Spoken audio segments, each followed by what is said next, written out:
Hi, I'm Erik Hall. I'm the digital sports editor at the St. Louis Post-Dispatch, and today I'm joined by former APSE president Jeff Wohler, who was APSE president in 91, 92, and he also served as sports editor at the Oregonian in Portland, Oregon from 1984 to 93. Welcome, Jeff. Thanks, Erik. Appreciate the opportunity. Tell me about how you got involved with APSE.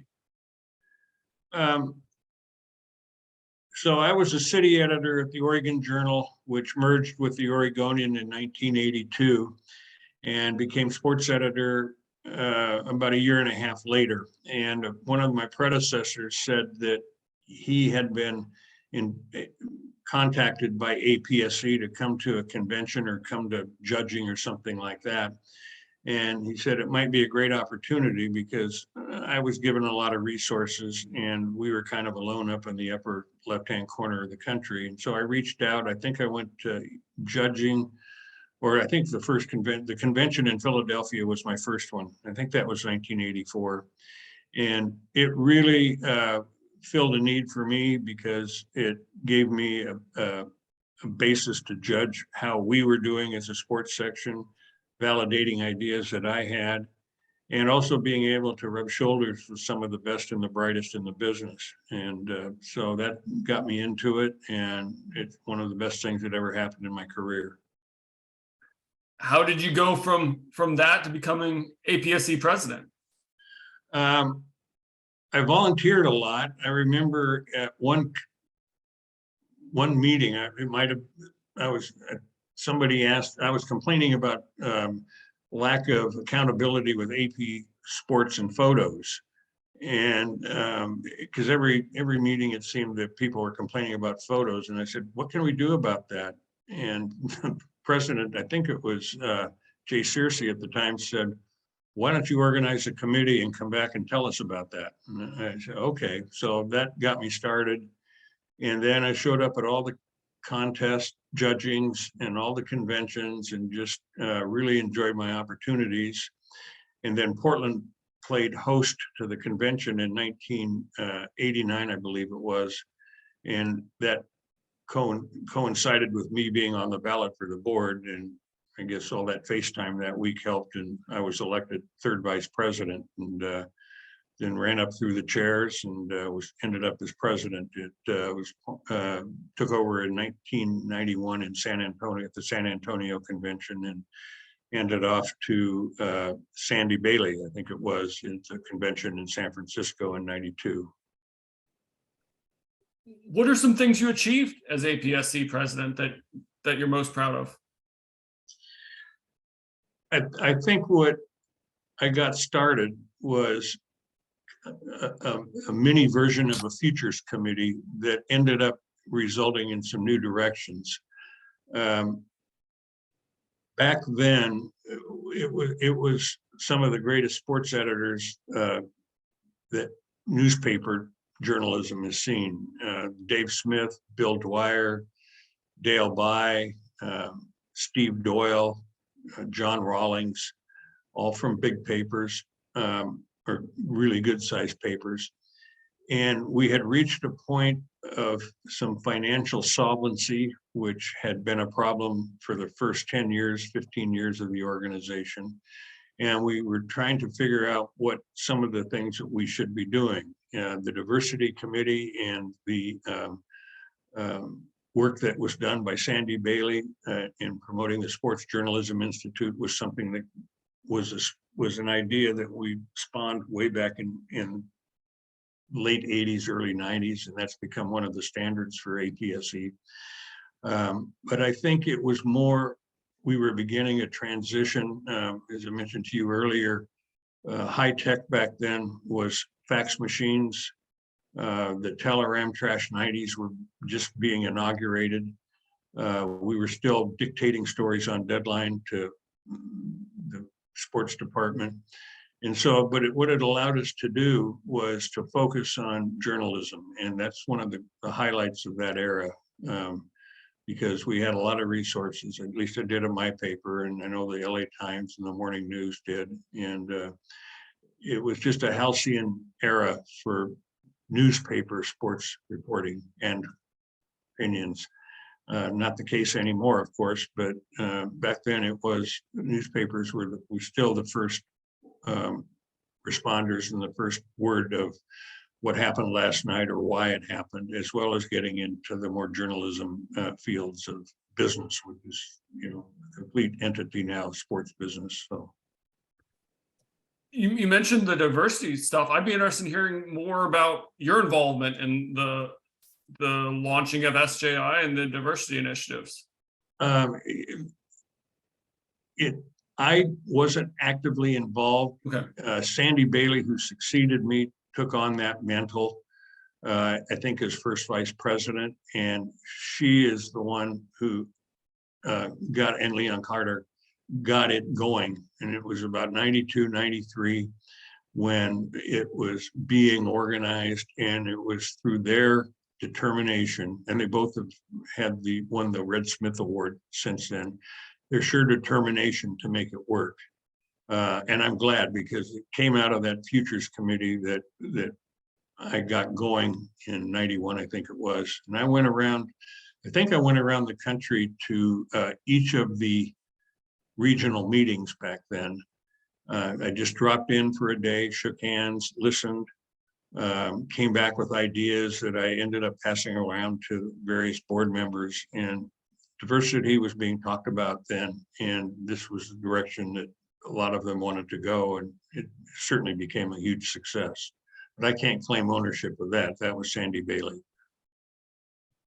Being from the Northwest, I'm just kind of curious, how robust was APSE along the West Coast at that point? Because that's not a strong suit of APSE at this point. The LA Times is involved, but not much out, and the Seattle Times, but not a lot of West Coast involvement in APSE at this point.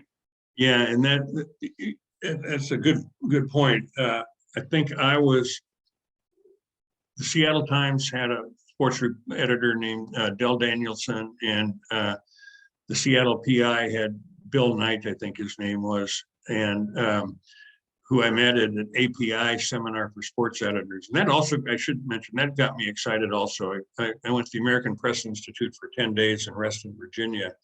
And a lot of the fellows that came to be presenters, I got to know much closer during my APSE year. So that was just a nice natural transition.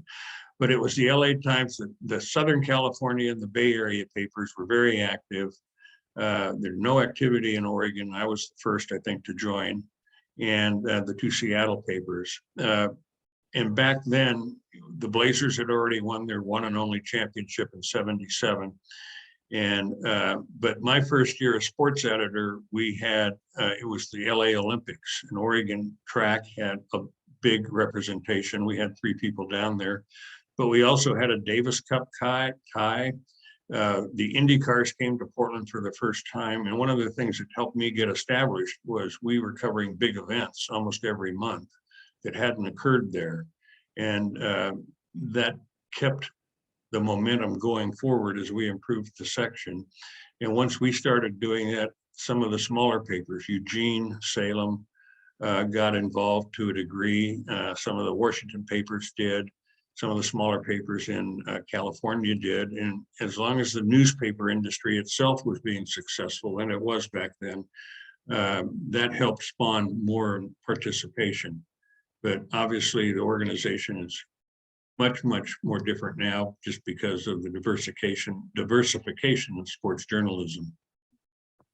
You mentioned to me before this call that this is APSE's 50th year. You mentioned that for the 25th year that all the past presidents got together. What are some of your memories of that, and what can you tell me about that gathering? That was a wonderful gathering because it had been a while for me, having gone back to news when I left sports, to get reacquainted with, see Bill Dwyer again, and among others, Steve Doyle, and to see the changes that had come just in 10 years to sports journalism and newspapering. And it was also an opportunity to sit in on sessions and get brought up to date, just to feel a part of it again. And also at the awards banquet, they had Dave Barry as the master of ceremonies, and he had chummed the waters and gotten something on each one of us who was at the head table. And I made the mistake of, when he addressed me on something, I thought, well, I can one up this guy. Big mistake. Big mistake. And he said, "You want another piece of me?" And I said, "No, sir." It was just, he got me good. But it was just a great opportunity to be together again. And then time marched on. I still remain interested in APSE. I was an offsite judge and chairman of some of the judging, and for the last 4 or 5 years. I had to back away last year, I think it was, for some surgeries, but it's still even with the diversification of the organization, it still is the voice of sports journalism in our country, and I don't care what anybody else says. And the Red Smith Award is the Pulitzer Prize in sports journalism. And if you look down the list of people who have won that, my last adventure with APSE was at the convention in Nashville, where Terry Taylor, the retired AP sports editor, was honored with the Red Smith Award, and she invited me to come in and introduce her, which was a great honor for me and such a great privilege to present that. And she got 3 standing ovations, which were well earned and much deserved. What did APSE mean to you professionally once you joined the organization? You said, I think you said that '84 was the first time you attended an APSE event. I felt validated, again, being out on the left coast and kind of on my own, but with the big paper. At that time, we were top 25 paper in circulation. We were 335 daily, 430, 440 on Sunday, with a lot of space. And it helped me establish my coverage priorities, which in Portland at the time were the Trailblazers, Oregon and Oregon State athletics, high school sports, outdoors and recreation, particularly in hunting and fishing. And then I said, and the past, because our past history in our state wasn't necessarily the same as it was in California. The last Rose Bowl was 1963 or something like that. And the last bowl game for Oregon had been 15 years before, and now they go in every year. So I felt like hanging around with these other sports editors, older and younger, men and women, gave me perspective that I probably wasn't going to get all by myself, sitting at a desk with a large staff.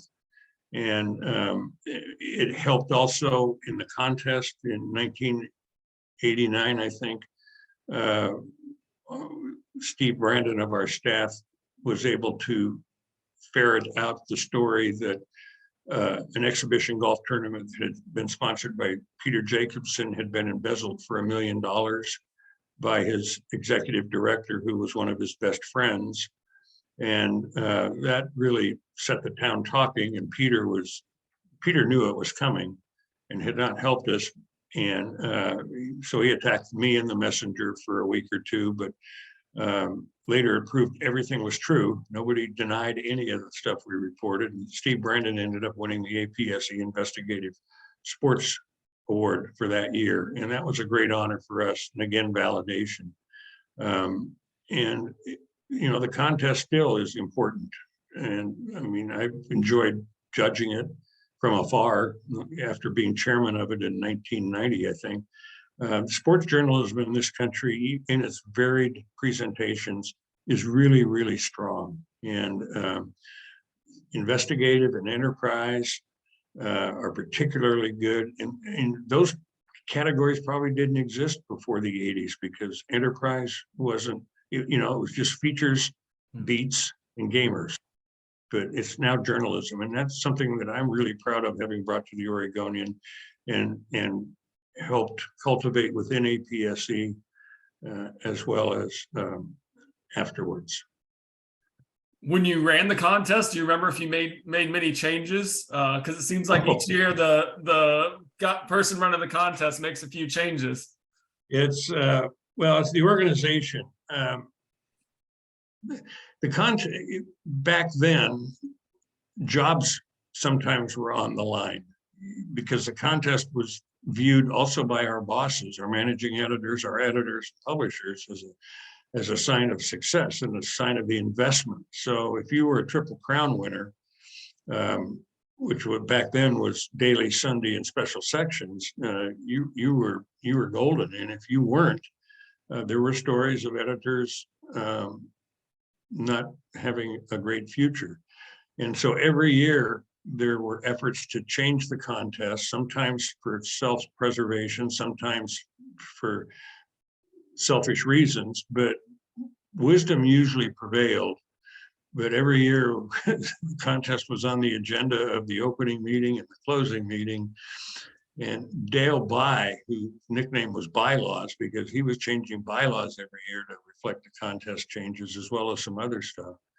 But and there was a case I remember, I'm helping somebody out here who is a web fellow who joined APSE and has entered the contest. And I said, you got to make sure you're accurate, you're be there on time, ahead of time.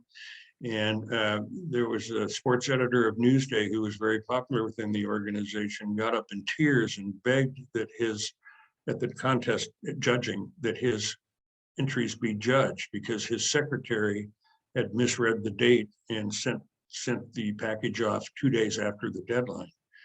And there really wasn't a lot of sympathy for him, number one, because not all of us had secretaries. And number two, because we all recognize the importance of being before the deadline. And that was a lesson that we all learned through his misfortune. But yeah, the contest was and remains one of the highlights, I think, of the year, and really a value for everybody who gets to participate in it and who gets to judge it. Judging the contest was almost a better experience every year than the convention because it was somewhat relaxed. We were at the Bay Harbor Inn in Tampa, which was owned by George Steinbrenner, which kind of got us a bit of ethical issues. And then we started going cross country to Redondo Beach in California, and the LA Times was helpful with that. And you would work hard during the day and you'd play hard at night. And it was great bonding as well. Yeah, I've been lucky to attend judging every year that it's been in person. COVID canceled it for at least 1 year since 2014. So this is going to be over 10 years, about 10 years I've been attending judging in person. And yeah, it's work hard during the day and yeah, a lot of reading. A lot of reading. I mean, and there were people saying, and I don't know how it is now, you could not judge a section unless you read every word, including the Aggie. And we were all saying, come on, how are you going to read the Dallas Morning News Sunday paper word for word? If you're a sports editor, you have a pretty good idea of who's doing good and who isn't. And you don't need to approach it like it's that way. It's just, in fact, really, it's almost like reading a story. If you got to have the nut graph up there somewhere. Why am I reading this story? Yeah. And if you're into the third or fourth graph of a feature or a gamer or an investigative piece and you don't know why, then it's not successful and you don't need to read more. Yeah. You mentioned that Portland hosted the summer conference in the late 80s. What are some memories you have of putting that on and hosting that? I had really good help with previous hosts, Bill Dwyer, Steve Doyle, and a couple of others. And one of the best pieces of advice I got was to hire an event organizer. And also to two other pieces of advice, childcare, and create a special program for the spouses. Spouses don't care what they do. They just want to do something while we're off doing what we did. And we made that work. We had a great event organizer. We had an opening reception at Washington Park, which was a Chamber of Commerce moment because it was a 75-degree blue sky day in Portland, and the Rose Garden is internationally known for its roses. And we were outside. APSE, Henry Freeman at the USA Today, founding sports editor of USA Today, underwrote it. And we had great programs. We had the IndyCar drivers were in town that week. And so we had 2 or 3 of them up on a panel. And the first question was, are you guys athletes? And the back and forth was really superb. And it was just, I still hear once or twice a year from somebody that they still remember the convention. And it was 1989, 99, 09, 19. That's more than 30 years ago. And it was just, everybody worked hard. My staff worked hard. I have a clerk, Jane Considine, or Jane Taquito now, who worked really hard to make it come together. And it was just a lot of fun, but it was really important too, because there were a lot of good discussion going on. You mentioned advice there a little bit. Do you have any advice for future APSE presidents taking on the role? Be inclusive. Don't think that you have to do everything. Use your officers, use your regional directors. And something just happened this week. Tell me, are there entry fees for the contest, or is that part of your membership fee? It's a membership fee. There's not any additional fee to enter the contest. Well, at a time where every other contest has entry fees, from the Pulitzer to National SPJ to headliners, and because I know APSE now has a foundation, I think. Yeah. But there's a revenue source, and I'm pretty sure people would be paying to enter this contest. I mean, you've got 50 people judging some way, somehow, right? And it's an overwhelming task. And the thought just struck me, entry fees would just make sense. And I don't think there'd be a huge rebellion. Again, size appropriate. So that thought hit me, and I'm just sharing it with you to pass along. But I think, you know, we've all learned, you and your 10 years with the organization, the difference between leadership and management. I was a pretty good manager, and I didn't struggle with leadership, but it doesn't come naturally to me like it does to a Bill Dwyer or a Dave Smith, a Steve Doyle. And I think you need to, as a president, you need to play to your strengths. And in my case, it was managing, making sure everybody was doing something that was for the betterment of the organization, trying to look forward as well.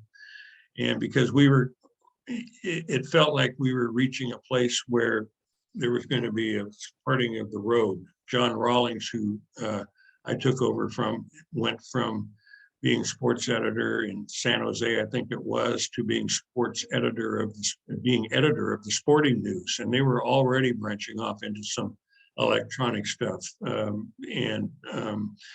and specialized newsletters that were subscribed to. So those were some of the first days. And I think any new sports president of APSE needs to be alert to the changing tides. And that's hard right now because of cutbacks. Detroit recently, Peter Bodia, the editor there, resigned to save 3 jobs. He was editor at the Oregonian when I was there. And all of the up and comers, you know, the new websites that are journalistically inclined. Try to get more smaller papers involved, but again, being inclusive and trying to have something for everybody to make it worthwhile for everybody. Yeah. We talked a lot about what APSE's meant to you professionally. What has the organization meant to you personally and the relationships you've made through it? Lifelong relationships. And, you know, so it's been 30 years. I retired 16 years ago on my 60th birthday, because things were happening in the industry, but I'm still able to be in touch with some of them. Terry Taylor is special to me because we worked together, saw her come in, taking over for Daryl, well, coming in as Daryl Christian's assistant. And you make lifelong friendships through some, it's just like a team. You're working with teammates, and it's sports, and the relationships are what count. When I had the opportunity to retire early, my only hesitation was being away from the people that I'd worked with for 40 years. But I had a smart man say, why would you not? Because the package was that good back then. But my wife got involved. We had an opening bank or barbecue at my house the night before the convention opened, and that was a great experience that we still talk about. So I think it's just the relationships and the experiences, the shared experiences. And oh, do you remember when? And I remembered one today, and I'll share this one with you. It was the convention in Cincinnati, and they had the newspaper's editor up there, and he had a little too much to drink, and so he started in on his toy shop stories about sports. Sports department, everybody knows it's a toy store and all of that. But this was the wrong time and the wrong group to do that to. And there were enough complaints coming into Cincinnati for the next 2 weeks to the publisher that changes were made up top. And that we felt good about that as an organization, because we were wanting respect for what we were doing, because it was such a tumultuous, changing time. And we were doing police story. I remember Bill Dwyer at one convention exited a session that he was involved in because he'd just gotten word that I think it was some athlete in LA had died of a drug overdose. And he immediately went and started writing. As a sports editor, wrote a column about, why is this still happening? When is this going to stop? What are we doing? And it was elegant. And it was something that I'll never forget watching happen right in front of me. Yeah. Is there anything else you want to add, or any other stories you want to share about your experience with APSE through the years? I'm 75 now, and a lot of those stories and a lot of the memories are kind of have dimmed. But I think what I've come away with, as I explained earlier, is just a rich involvement in an organization that has done so much good for journalism, not just sports journalism, but for journalism in our country in the last 50 years. I wish I could be around. Well, I might be around for the 75th, but probably be doddering by then. But really good, smart people are staying involved and providing good leadership. And I'm excited to see the roads that it takes in the coming years, because it's really worthwhile and it's special. Well, thanks so much for your time, Jeff. I really appreciate it. Thanks, Erik. I appreciated the opportunity. Yeah, it was great to talk to you. Thanks. Thank you.